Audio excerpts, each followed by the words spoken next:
Hello, and welcome to our webinar, New Books by New YA Authors. I'm Julia Smith, Books for Youth Senior Editor at Booklist. A link to today's title list was included in the reminder email you received from Zoom 1 hour ago. To download it, please open that email, scroll to the bottom, and click on the link located there. You can also download the title list by copying the URL on this screen into your web browser. Penguin Young Readers is giving away 50 copies of each of the books featured today. Use the link on the screen now, which is case sensitive, to enter your mailing address and claim a copy. This will be on a first come, first served basis for the first 200 people who fill out the form. And now for the technical details. The audience is in listen-only mode, but we welcome any questions you may have. On the bottom of your screen is a toolbar with a section for Q&A. If you have a question or need technical assistance, simply click Q&A and type your message into the box that appears. We will do our best to respond to all tech-related questions, and today's panelists will take time to read and respond to your questions towards the end of our webinar as well. So feel free to ask anything that comes to mind. Last but not least, Booklist will now be offering closed captioning on all webinars. To enable or disable captions on your screen, please look for and click the live transcript icon on the toolbar menu mentioned above. From there, you can select show or hide subtitles from the menu that appears. If you choose to enable subtitles, you can adjust the size of the captions at any time by selecting subtitle settings. Today, we have the pleasure of hearing from 3 amazing YA authors: Olivia Abtahi, Ryan Douglas, and Isaac Fitzsimons, all in conversation with author Renée Ahdieh. Oh, I messed up that name. I am so sorry, Renée. Ahdieh. We'll hear a short presentation from each author, followed by a Q&A. But first, let's meet our wonderful moderator, Renée Ahdieh. Renée is the author of the beautiful Flame in the Mist and Smoke in the Sun, as well as the #1 New York Times bestselling The Wrath and the Dawn, and its sequel, The Rose and the Dagger. Her latest book, The Righteous, is the 3rd in the Beautiful series and will be hitting shelves in December 2021. Take it away, Renée. Hi, thank you so much, Julia, and thank you to everyone for joining us this afternoon.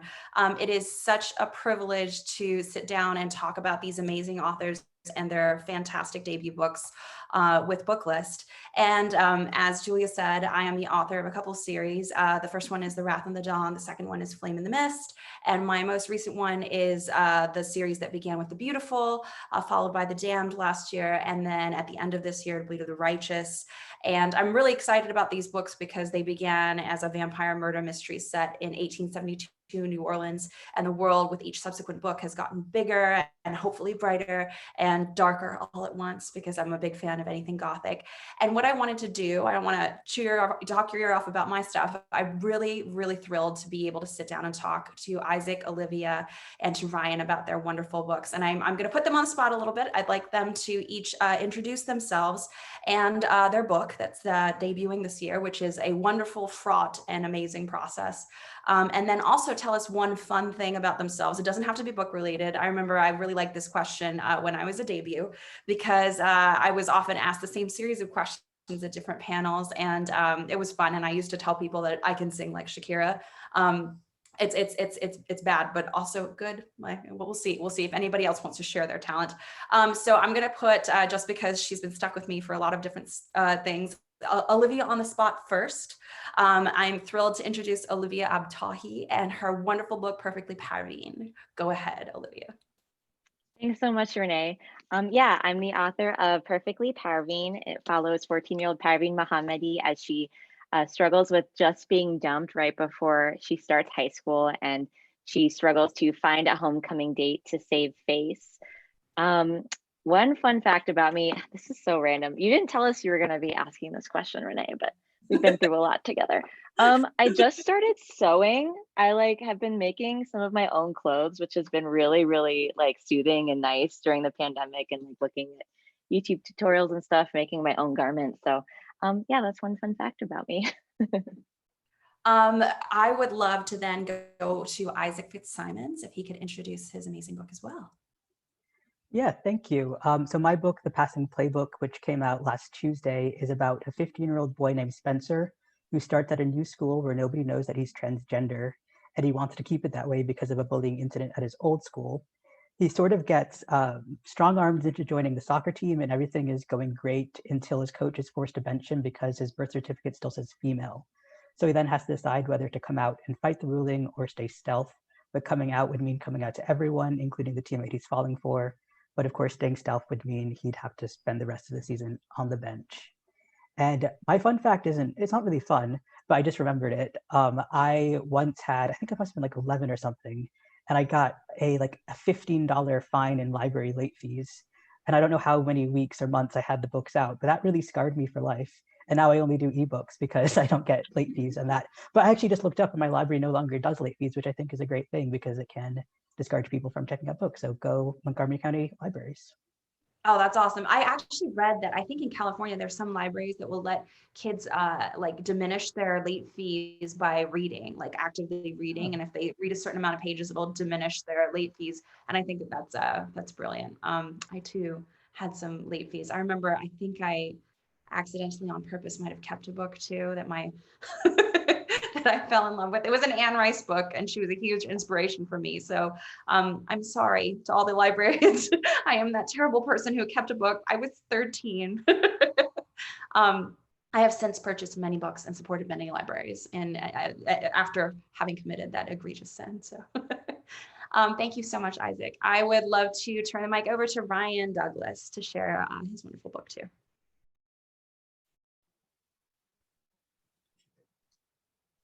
Ryan, I don't know if you might still be muted. Hi, everyone. I'm Ryan. Okay, can you hear me? Yes. Okay, okay. Sorry, my Wi-Fi is not the best. That's my fun fact. My Wi-Fi is bad. But I'm the author of The Taking of Jake Livingston. It comes out July 13th.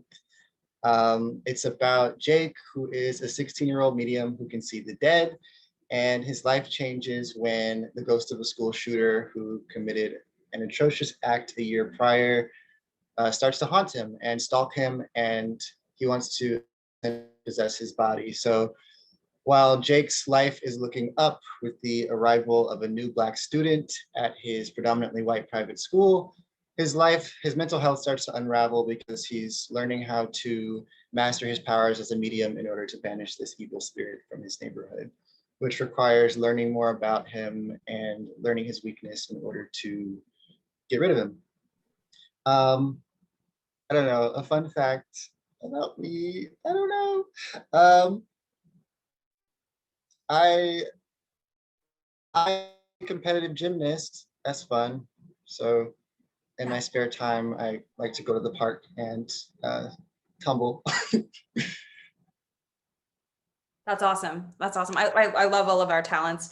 I would say at some point we should all share them, but it's sort of awkward to do that on a video chat. So, so I would really like to begin by asking everybody to tell me about the process of becoming an author for you. And I'm not saying the technical aspects of it. What brought you to writing? And then if you would like to, I'd love to hear about what brought you to writing this particular book.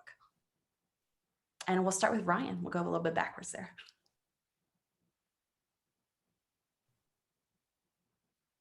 So I've always written, ever since I was really young, I've always loved reading and writing.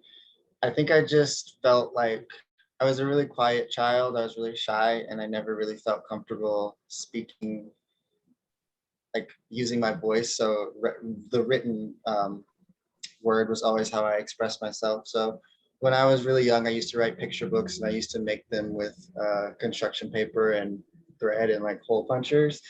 I used to make little scrapbook picture books. And then when I got older, I wrote chapter books, and in high school, I started writing YA.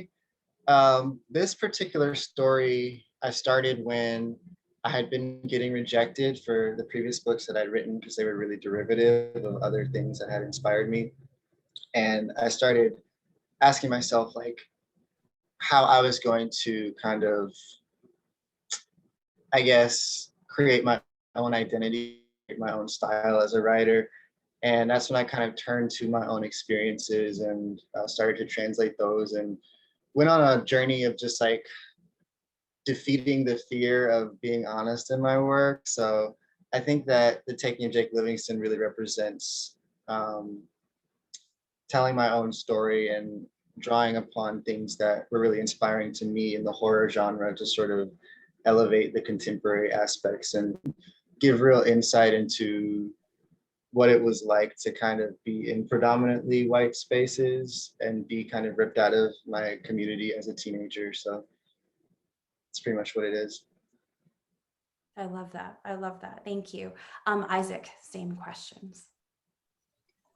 So it's funny because I never really thought of myself as a writer looking back, but then my mom moved recently and we found a whole bunch of my old schoolwork.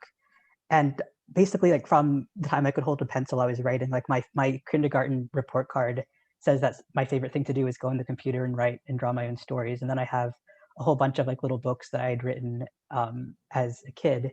So it's something that I was always interested in, but I never knew anything about the sort of the business of being a writer. And I took creative writing classes in high school, and I took a couple in college.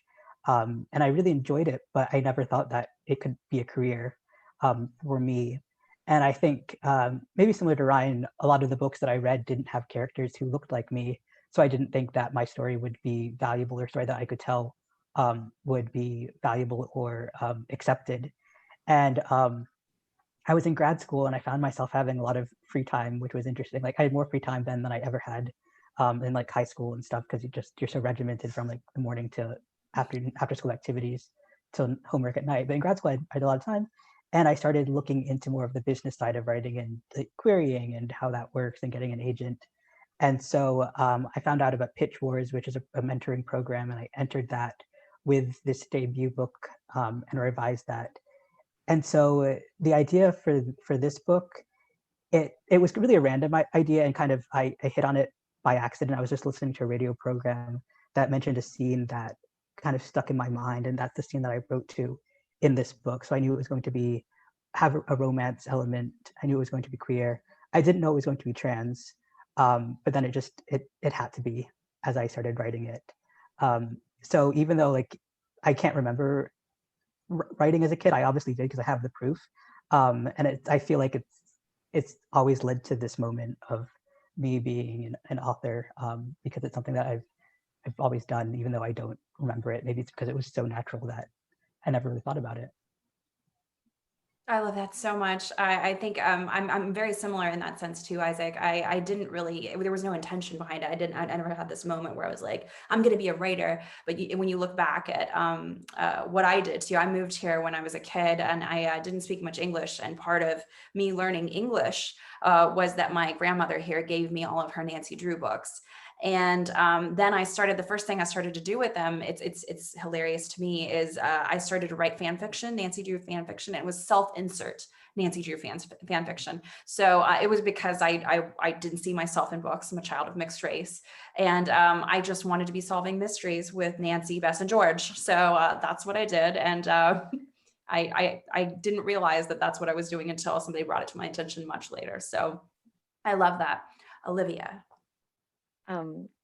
I love that story, Renée. I think that's so cool. I would love to read your Nancy Drew fan fiction. No, with my emo poetry, which is a very emo thing to do. Yeah, I have similar stories to everyone else on the panel. Well, I guess to Isaac and Renée, but I never really, I didn't think I wrote a lot as a kid. I never thought I could be a writer. Back then I was a big reader though. Like I would just crush books. Like I would just, my mom would like send me to my room and I'd be like, okay, great. And then she'd be like, and no reading. And I'd be like, no, because I would just like be so happy to just be in my room alone reading books. And growing up, yeah, I didn't see any authors like me. Being the child of immigrants, like you become an engineer, doctor, lawyer. That's it. You get like the three options. You know, my mom was already one of those things. And my dad was an engineer, so it was like, I never thought I could, you know, make a living that way. And it was actually my parents, when I was choosing undergrad, my dad was like, I really think you should look into film school. You love telling stories, and I see the way you watch movies and read books. I think this would be really good for you. So I was lucky enough to get into NYU Film, and that's my job now. I'm a filmmaker by day, and I mostly work on documentaries. But I wanted to create fictional stories, and I would write screenplays, and they do really well. But I noticed that the people who got their screenplays made into movies had just a lot of conviction. They had a lot of connections. They did not feel bad saying, yeah, this movie's going to cost $50 million. You know, of course, that's what I'm going to ask for, and that's what I'm worth. And I, to this day, don't think I could ever ask anyone for that amount of money. So it wasn't until a few years ago, after writing all these screenplays that did great, but wouldn't really go anywhere beyond that, that I decided to adapt one of my screenplays into a book. And I heard about something called NaNoWriMo. So I took my screenplay as like the bare bones of the outline, and I just adapted it back into a novel. So that was kind of how I got started. And then for Parvin, I must admit, all my stories always featured white characters, because I just thought that's what, I don't know, that's what people were buying. I never, you know, it's like when I was a little kid and I remembered opening up Harry Potter, like I just knew in my mind that Harry Potter was white. Like I hadn't even seen a photo of him. I just knew that that's just what characters look like. And so I think that just kind of stuck. And so it wasn't until with Parvin, with everything going on during the last administration with Iran and the Muslim ban, that I wondered, like, well, what if I told it from like, you know, the perspective of someone with my background? So that was what kind of gave me the courage to move forward after that winning NaNoWriMo, going forward with that and writing this story. No, I love that. And it's actually a perfect segue into my next question, because recently, I think it might have been even a day or two before we're doing this panel, We Need Diverse Books has sort of decided to no longer use the phrase own voices anymore. And I love the dialogue around this. I remember whenever We Need Diverse Books was coming up, it was like right along the time that I sold my first book, The Wrath and the Dawn. I sold that at the end of 2013, and it was published in 2015. And it's sort of been interesting to watch, because you watch these authors who were often put onto the world building panels or the diversity panels, and you watch the dialogue around that sort of change. And I love that they phrased it, We Need Diverse Books, saying that they didn't want own voices to be used as such a tool. It was supposed to be something that made, you know, like helped to clarify and improve the understanding of a novel. And I really sort of had a knee-jerk reaction to this idea of diversity becoming a trend, because it's not a trend. It's as everybody we can see here, this is not a trend. It's not a trend. It's my life. It's our lives. And I would really love to hear what kind of motivation and courage it took to take for you specifically to tell these stories that are not often, you know, Western, through the Western lens, and through a very like heteronormative lens, through a very like in terms of religion, everything, like, because I'm bringing to life in my stories worlds that aren't Western, that aren't always heteronormative, that aren't always. And so I would love to hear how you felt when you heard about own voices no longer being a thing that We Need Diverse Books is going to support, and what your perspective is on the changing landscape of young adult books. And I guess we'll start with Isaac. So when I first started writing the Passing Playbook, there hadn't been very many books published about trans characters written by trans authors. I think If I Was Your Girl, by traditional publishers, I should say, there are a lot of great indie books, but those are sort of more difficult to find, and you have to be actively searching for them. But I think If I Was Your Girl was, and this is in YA as well, If I Was Your Girl was the one that I could name when I started writing it.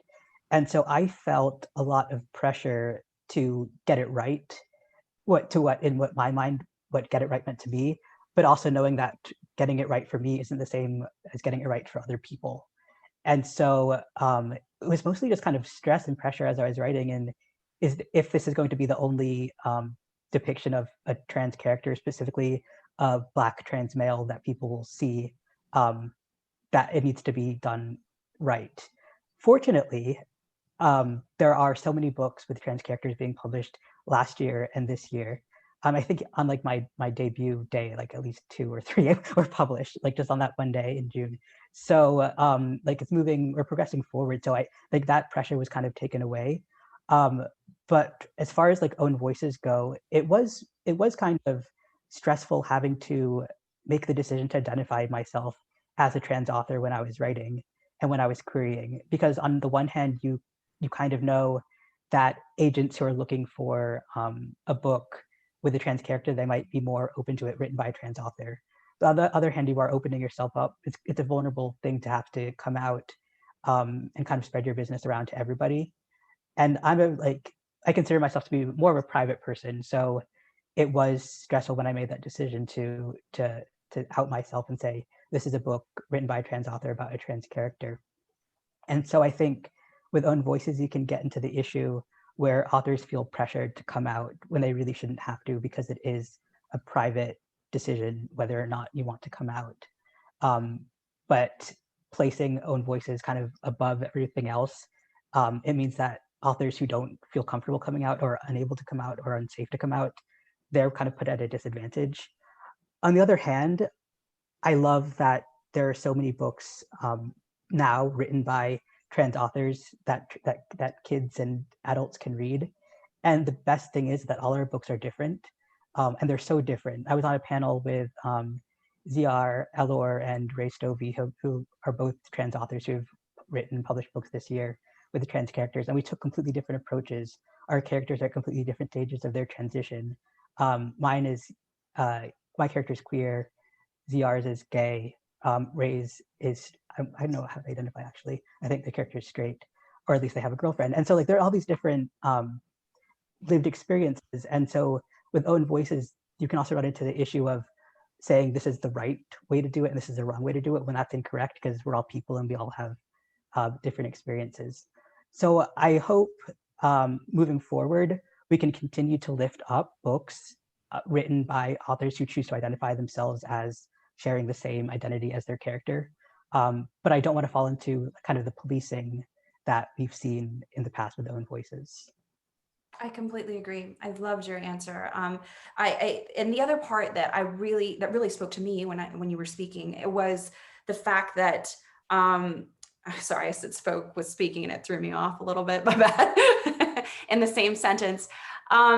It really spoke to me because I believe that we're not a monolith, and the idea that we have to take responsibility for representing a certain perspective or a certain lived experience, as you said, there's so much pressure around that, and there's so much pressure to get it right. And the thing is, if that's what you are experiencing and that's your lived experience, who is anyone to tell you that's the right or wrong way to be you and live your life?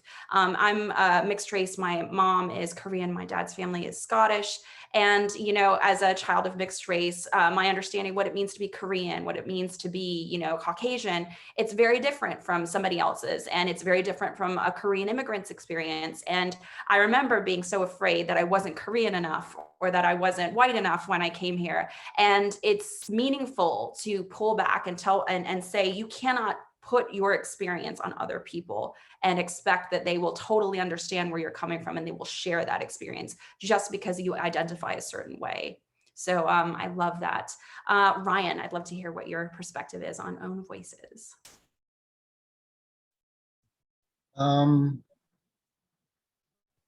So I like that they're not using that term anymore, because I feel like the move is going to make it more so that we are being really specific about what it means to be marginalized, the various ways that one can be marginalized. I think that it's dangerous to sort of conflate experiences and say that like marginalization is one thing, or that being a person of color is one thing, being queer is one thing, because underneath these umbrellas, there's so much diversity, and there's so much diversity even, you know, within a single identity. Like for example, in the Black community, we have intra-community issues that we face, you know, with colorism and texturism and misogynoir, homophobia, things like that, transphobia for sure. So I like it, and I think that it'll move us more towards specificity when we're talking about stories, and it'll help people when it's time to lend support to other people of color or other queer people. It'll help us kind of understand the specifics of lived experiences. So with the Taking of Jake Livingston, I definitely felt a lot of pressure to sort of, I guess, assimilate, if you will, and not have a character who was gay and Black at the same time, because I hadn't, like Isaac said, I hadn't read a lot of queer Black characters at that time when I started writing the book. So I originally made the characters straight, and I made the antagonist gay. In the final version, they're both gay. Because I thought that I had to kind of divorce the Blackness from the gayness in order to be recognized. And over the course of editorial, it was, you know, I had to kind of develop the courage to say that this intersectional character is okay. It's okay if this character falls in love with another Black boy in the story. It's okay if he sort of leans on his culture and his community to defeat this white ghost, and that is okay. It's not about, you know, seeing his side necessarily in the end. And in the first version that I wrote of it, it was kind of overly sympathetic to the villain, overly sympathetic to the white character, and I had to do a lot of personal development to come to a place where I was able to write a book where, you know, the white character is defeated because he's evil, and he's making it so that Jake is at odds with his culture and at odds with his body and at odds with his family and the things that are going to really support him. You know, if his life falls through, like he has a relationship with his brother and his mom that is really tense. And when Sawyer enters the picture, he makes it worse. And that book really evolved into something where I was able to give to teenagers the message that you don't have to compromise anything about yourself. You can be completely who you are and find your personal power in that. So that was a really important and meaningful journey for me personally and through the book to get to a place where I could do that. Oh, I love that answer. Thank you so much for sharing all that. That's so powerful, that even in our own experiences and our experiences trying to bring these different perspectives to life, we're contending with our own sort of like inner demons and our own sort of, I guess, biases. That's amazing. Thank you so much, Ryan. Olivia.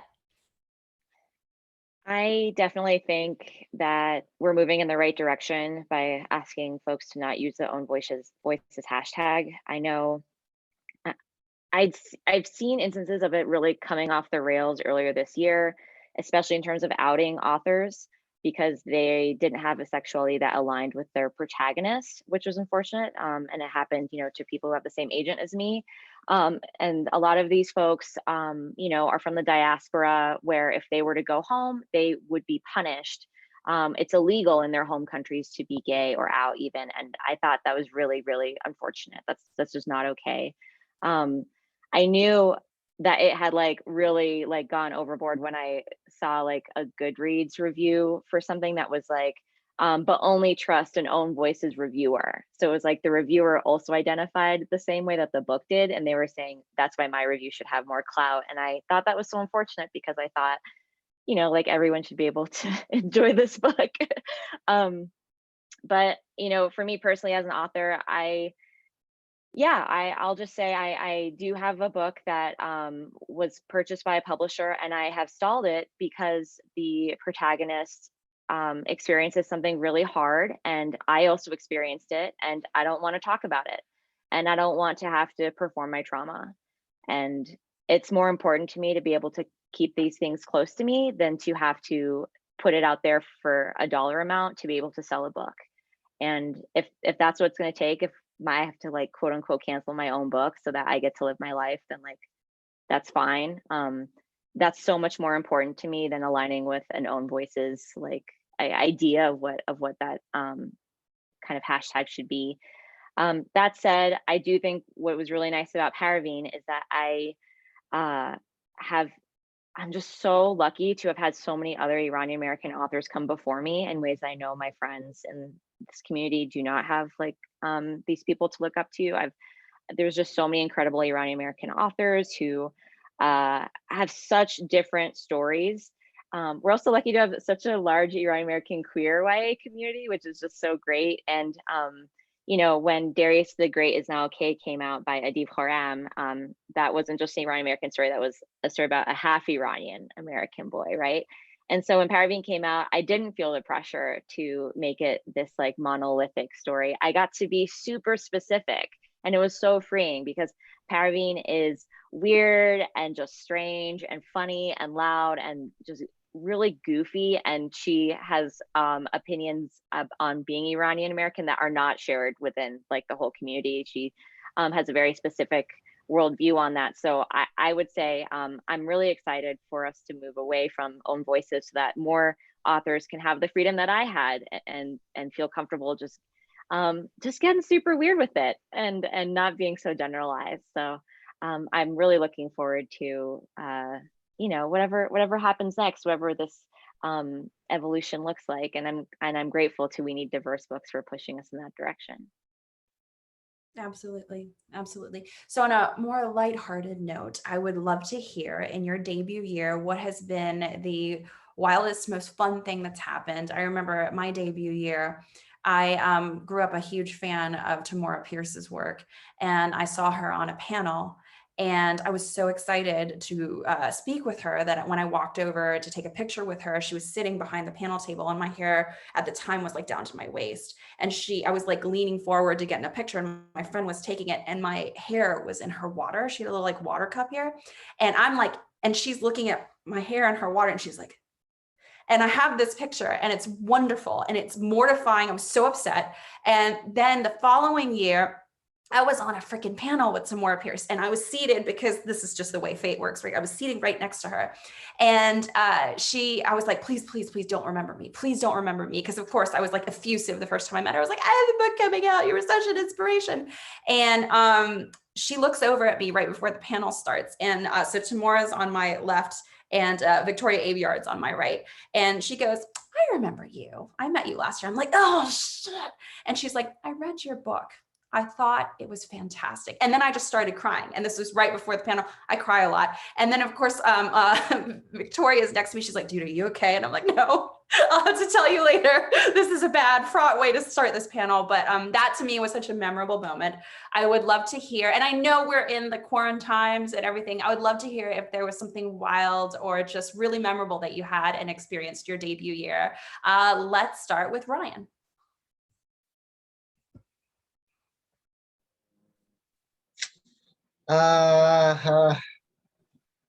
Gosh, I don't know. Like, I really just, all of it has been so enjoyable. And usually I'm just like saying, wow, wow, wow, wow. Like when I'm on phone calls with people and doing cool things like this. And, you know, I think that the most rewarding thing for me was the opportunity to send my arcs to queer Black booktubers and see the support in that community and just see them hype me and support me. And it just feels like such a cultural moment when you have people who the book is written for, reading it early, you know, being able to promote it. And that has been really warm and important for me. Let's do Olivia. I feel like I have just a constellation of like little moments because, you know, I didn't have an in-person launch or anything.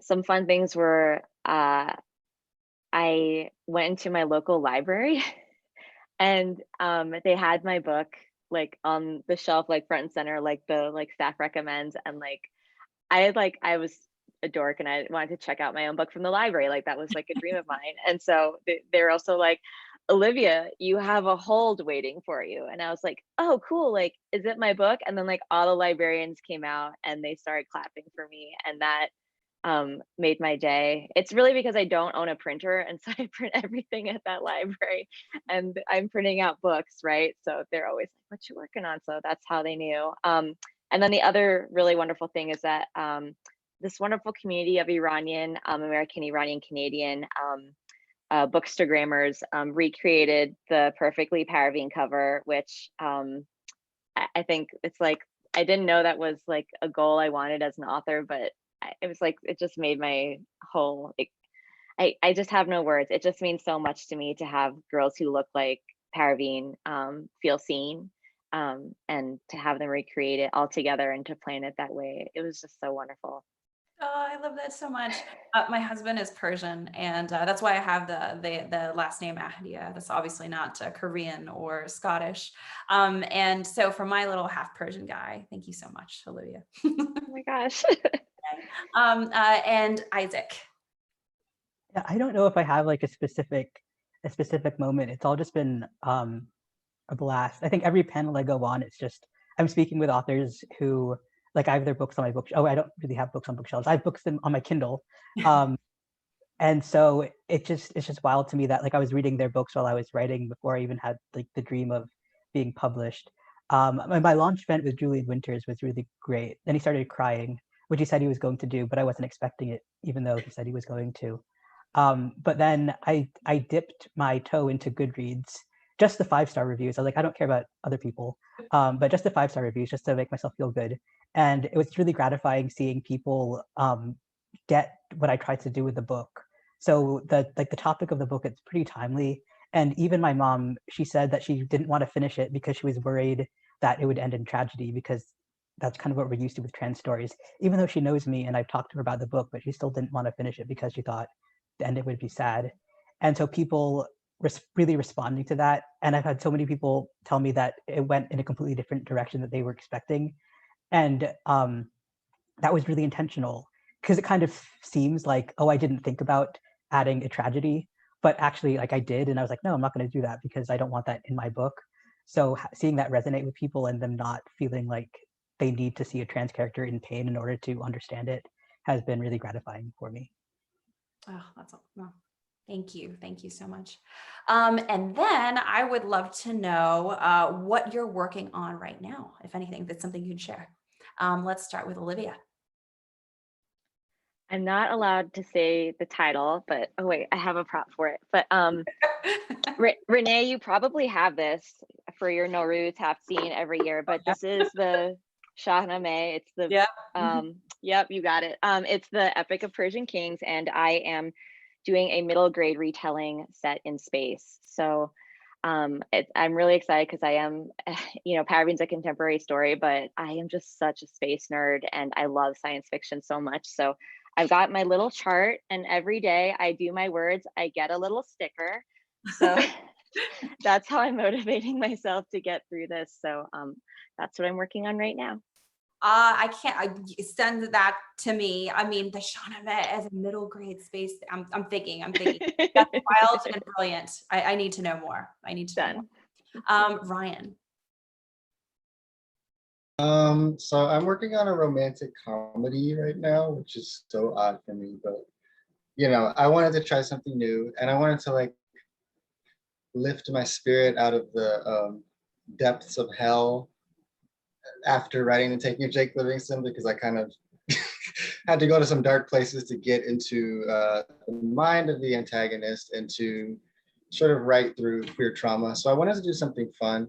So I'm writing a romantic comedy about two boys who fall in love over one summer in a beach town in Florida. And one of the boys is more of a play it safer, and he just dropped out of college. He's like on a gap year after having a meltdown and kind of realizing that academia isn't for him. And he meets a boy who's running away from gang activity in his hometown. So he's in this beach town. He's kind of a petty thief. He's kind of a go-go boy. He's kind of out there.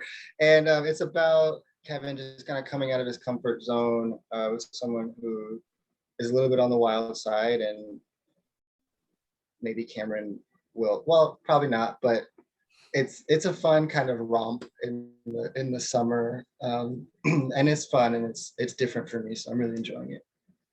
That's awesome. That's awesome. Isaac.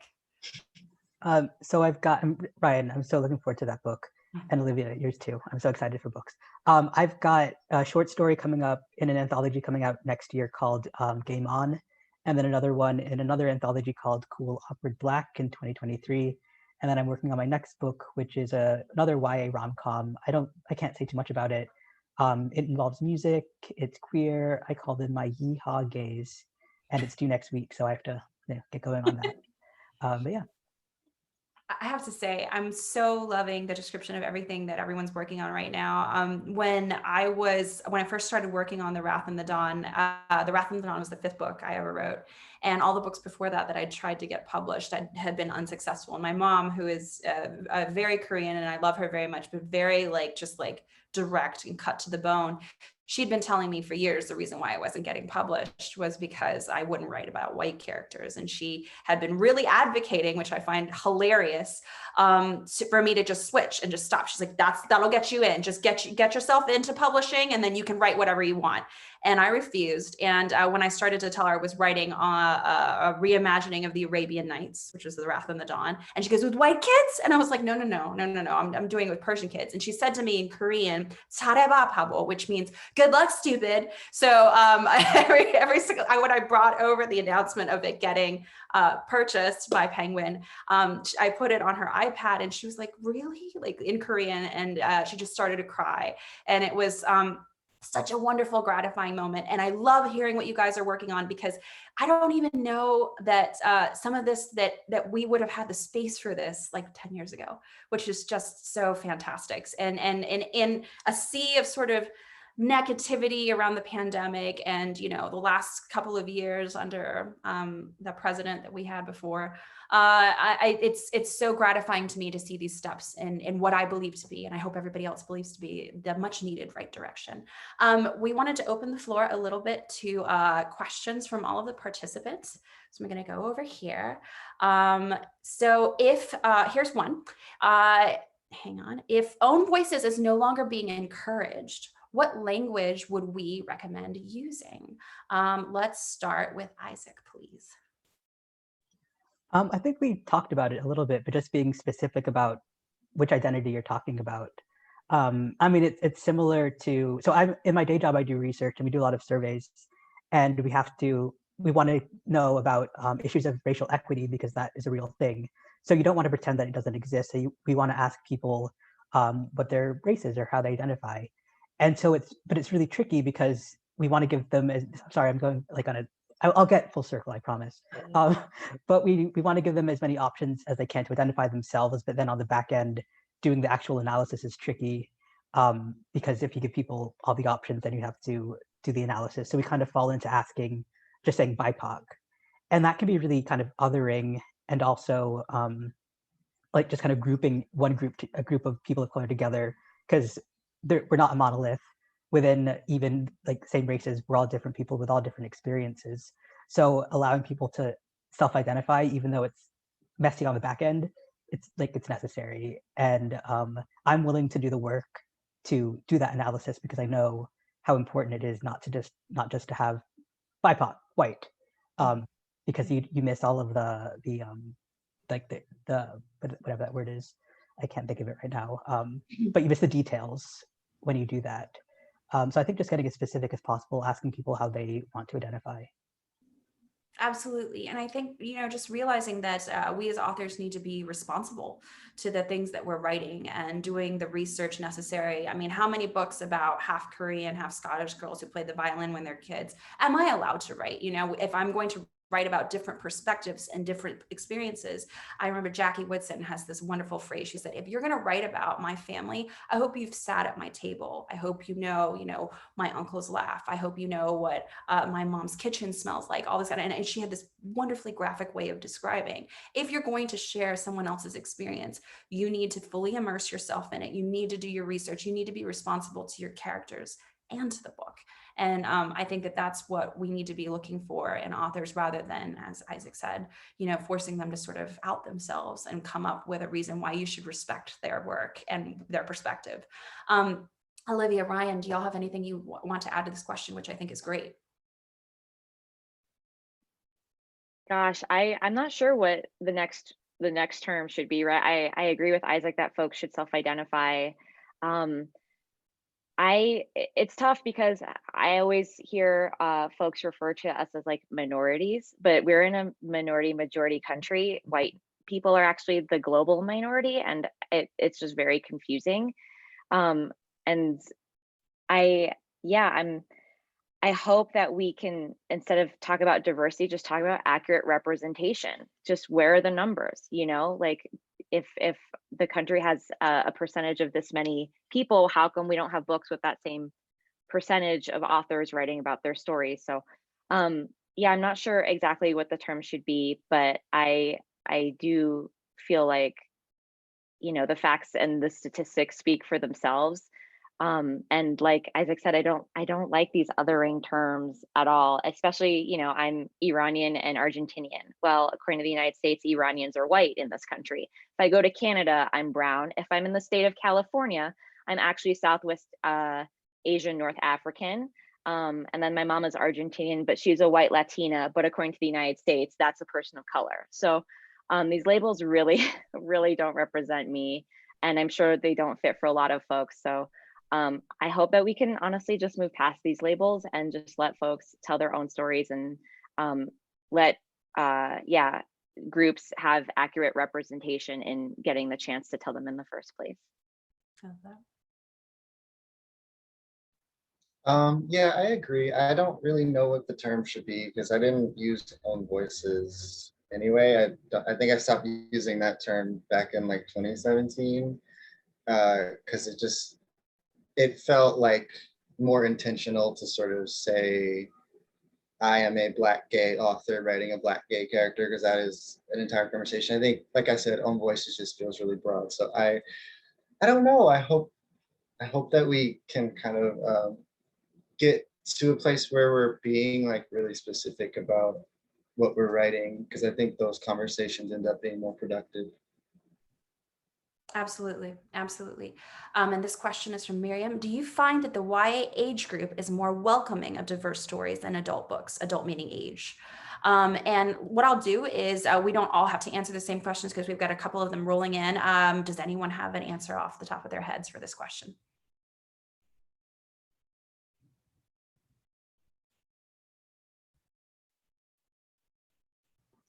I can go if no one else wants to. So I don't know if this is going to be the popular opinion, but I don't think that YA is more like, I feel like, okay, no, I thought I knew what I was going to say. I don't.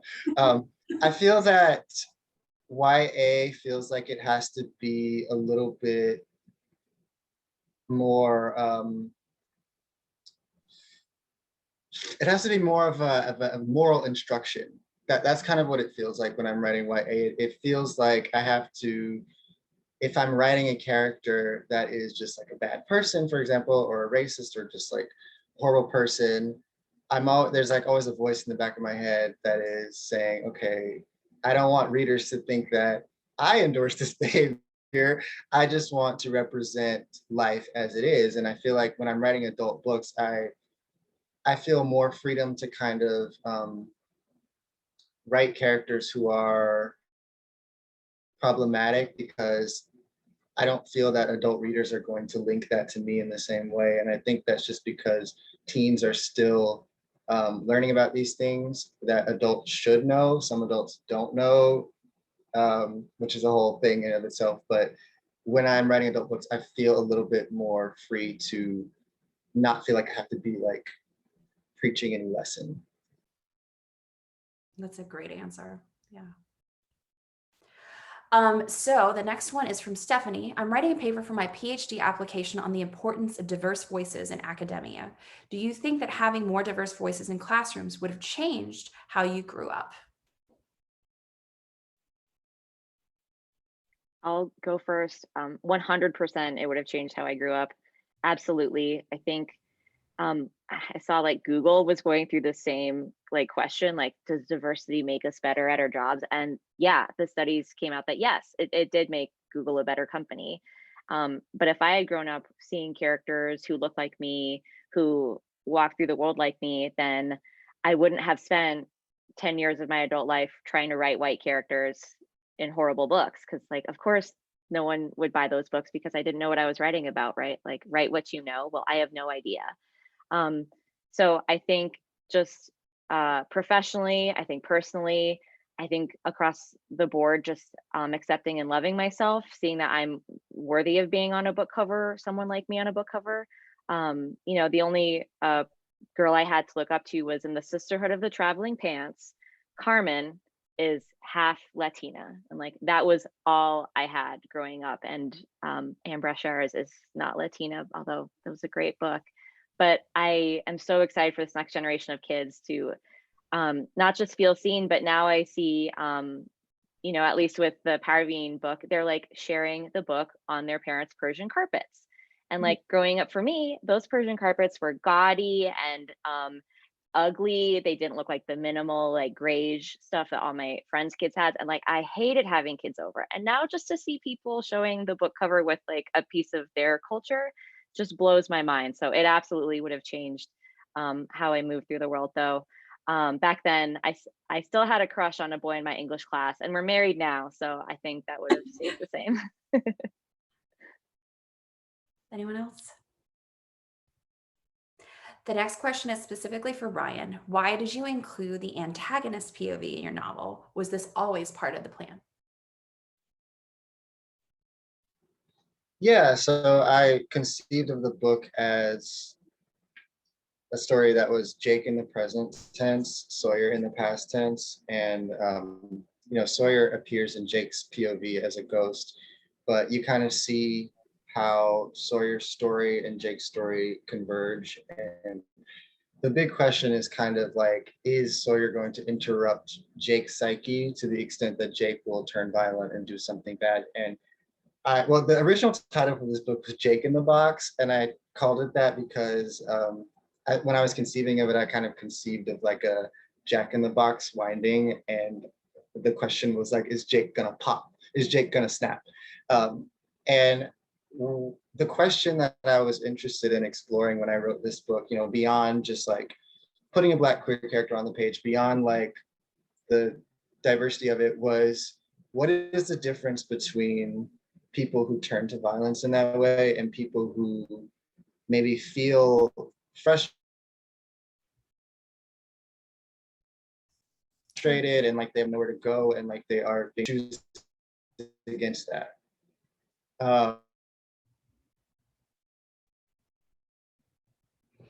Ryan, you're breaking up a little bit. Hang on one second. So I think that having the dual, as you see kind of like, I think we might be losing you, Ryan. I'm so sorry. I don't want to miss any of your words. I'm breaking up. My. Oh, okay. We'll give it a couple of. Can you guys hear me? Yeah, but it keeps cutting out. We get like maybe 10, 15 seconds and then it cuts out for 10, 15 seconds. Oh no, all the wisdom.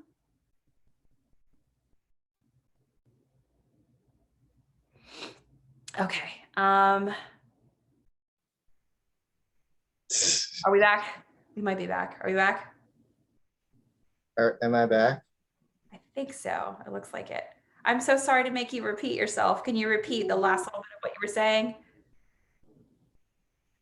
I don't know when I left, but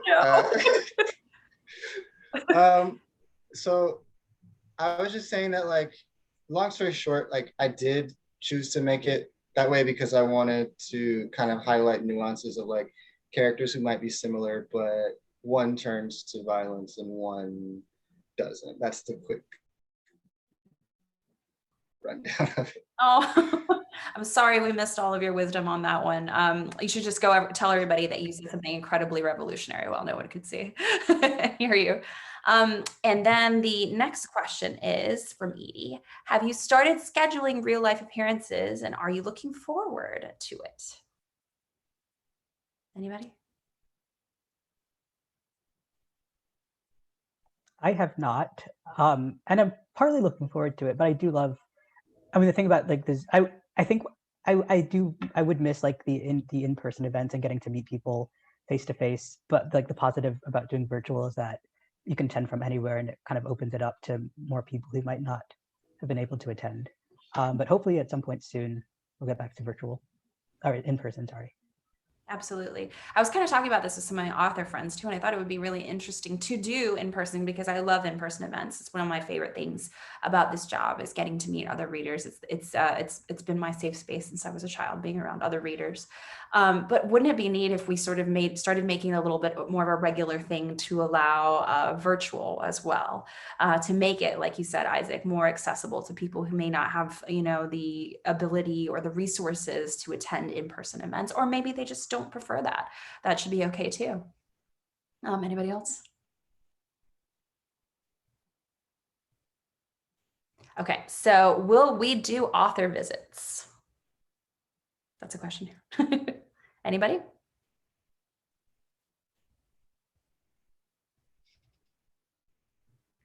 Will we do author visits? If we are asked, will we do author visits? I think. Yeah, yes, absolutely. All right, awesome. Do you mean like author visits to schools, just to be clear? Is that? I think that's what's meant here. It says, will you do author visits virtual or in person? So I'm assuming that's what they meant. I mean, like maybe school visits or something like that. Are we open to that? I mean, absolutely. Yeah. I think what's been tough about being in a pandemic is that all of the people who first respond to our books are usually our age or maybe not the target reading audience. So it'd be wonderful just to connect with younger readers. Absolutely. And I think we have one more question, time for one more question. How do you start putting your books out there for the possibility of being published? Again, anybody? That's the hardest part. Yeah. I think you have to believe in yourself. I really think that's like 50% of the work is just believing that your words are worthy of being read by others. And if you didn't go to like a fancy MFA program like me, like it's just really hard to have, the guts to ask a friend like, hey, like, will you read these pages? And I think just believe in yourself and know that what you write is worth it. And also just find your people who you trust. Like maybe don't send it to your mom, you know what I mean? Or they'll like tell you to put in white characters, right? Send it to my mom. She'd be real with Yeah. you. So like I remember like, your words at that stage are so fragile. So treat them like a baby bird and really just find like the closest people that you truly, truly trust, to set yourself up for success and to keep that warm feeling in yourself strong, because it's so easy to let that light blow out. But yeah, just keep at it and know that your story is worth being told. Yeah, I think that you hit it on the head. I'd also say don't compare your writing to published books because they've been worked over and worked over and worked over with an editor. Kind of find a community of writers who are at the same stage of you and start exchanging work. If you're like me and you don't actually like talking to people, you can still like find things online. Like the NaNoWriMo forums have like query critiques and like first page critiques and see what other people are doing and compare your writing to unpublished writers, because that's where everybody kind of starts out before you work with either critique partners or an editor. But it can be really kind of discouraging to like pull a book off a shelf and see like the beautiful prose, but know that it likely was not like that when the first put on page. Like my first writing looks the same as what I wrote when I was 6. It's just very, very poorly written, but then I revise it. That's the best part, revising it. What you see in a finished book is not how it started. It's the important thing. All right. So thank you all so much for your time. I think we should turn it over to maybe back to Grace. Yeah. Thank you, Renee. Yes, thank you all so much. It was a pleasure from hearing from all of you, and we truly appreciate you taking the time to chat with us. Tomorrow, all attendees will receive an email containing links to today's title list, certificate of completion, and video recording. For more about Booklist webinars, be sure to visit booklistonline.com/webinars, where you can view archives of past webinars and register for upcoming ones, like those you see here. Did you know that there's still time to register for ALA Annual, taking place between June 23rd and 29th? This year's conference will feature amazing speakers like President Barack Obama, educational programming, and an opportunity to connect with colleagues and librarians everywhere. Visit 2021.alaannual.org for more details. And if you are not yet a subscriber to Booklist, pair the print reading experience with the convenience of online access at booklistonline.com and lock in print, online, digital, and archive access by taking advantage of this special webinar offer to get Booklist for only $75. While you're perusing Booklist online, be sure to check out Book Links, a quarterly supplement to Booklist, perfect for educators and school librarians. It is now freely available to all. To start reading, type booklinks.booklistonline.com into your web browser. Thank you for joining us today, and one more big thank you to our sponsor, Penguin Young Readers. This concludes today's webinar.